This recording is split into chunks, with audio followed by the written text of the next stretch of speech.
இன்றைக்கி சுவையான பீட்ரூட்டை வச்சு இப்படியும் செய்யலாங்கிற மாதிரி பீட்ரூட் குருமா தாங்க. திக்கான பீட்ரூட் குருமா, உருளைக்கிழங்கு பீட்ரூட்டை வச்சு செய்யலாங்க.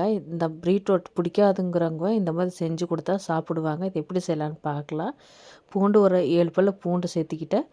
தேங்காய் பார்த்திங்கன்னா சின்ன கப்பில் 1 கப்பு தேங்காய் சேர்த்திக்கிட்டேன். சோம்பு 1 ஸ்பூன் சோம்பு, தக்காளி 1 தக்காளி, கருவேப்பிலை தழை கொஞ்சமாக சேர்த்திக்கிட்டேன். ஒரு பெரிய வெங்காயம் கட் பண்ணி சேர்த்திக்கிட்டு அரைச்சிக்கலாம். தண்ணி ஊற்றி கொஞ்சமாக அரைச்சிக்கலாம். கொஞ்சமாக தண்ணி ஊற்றி அரைச்சி நைஸாக எடுத்து வச்சுக்கலாம்.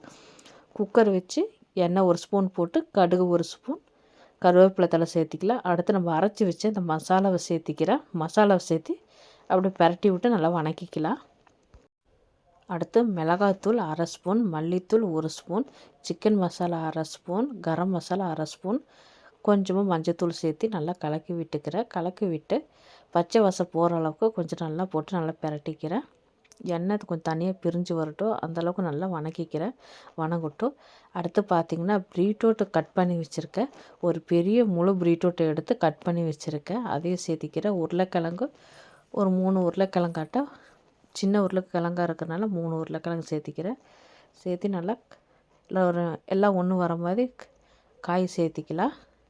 நல்லா கலக்கி விட்டுக்கிறேன். தேவையான அளவுக்கு உப்பு சேர்த்திக்கிறேன். உப்பு சேர்த்து நல்லா கலக்கி விட்டுக்கிறேன். நல்லா சுவையாகவும் இருக்கும். இந்த மாதிரி செஞ்சால் சப்பாத்திக்கு தொட்டுக்கிறதுக்கு ரொம்ப அருமையாக இருக்கும். உப்பு சேர்த்து நல்லா கலக்கி விட்டுக்கிறேன். பச்சை வாசமெல்லாம் போயிடுச்சு. இன்னைக்கு காய் வெந்து வந்ததுன்னா டேஸ்ட் ரொம்ப நல்லாயிருக்கும். 3 விசில் விட்டுக்கிறேன். 3 விசில் வந்ததுன்னா நல்லா காய் வெந்து வந்துடும். தண்ணி அதிகமாக சேர்க்க தேவையில்லை. கொஞ்சமாக தண்ணி சேர்த்திக்கிறேன். பாருங்கள், அந்த காய் வணங்கிருச்சு நல்லாவே. அடுத்து தண்ணி சேர்த்திக்கிறேன். தண்ணி சேர்த்தி 3 விசில் விட்டுக்கலாம். பாருங்கள், 3 விசில் விட்டாச்சு.